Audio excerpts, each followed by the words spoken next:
இன்றைய மன்னா. என் மீட்பர் உயிரோடு இருக்கிறார் என்றும் அவர் கடைசி நாளில் பூமியின் மேல் நிற்பார் என்றும் நான் அறிந்திருக்கிறேன். யோபு 19ஆம் அதிகாரம் 25ஆம் வசனம். ஜெபம். எங்கள் மீட்பராய் உயிரோடு இருக்கிற எங்கள் தேவனாகிய கர்த்தாவே, உமக்கு ஸ்தோத்திரம். நீர் ஜீவனுள்ள தேவனாய் எங்கள் மத்தியில் இன்றும் வாசம் செய்து கொண்டு எங்களுடைய எல்லா ஜெபங்களுக்கும் நீர் பதிலை கொடுக்கிறதற்காக உம்மை நன்றியோடு துதிக்கிறோம்.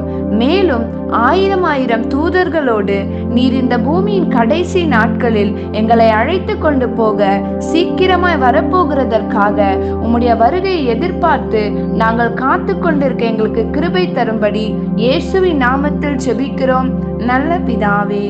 ஆமீன்.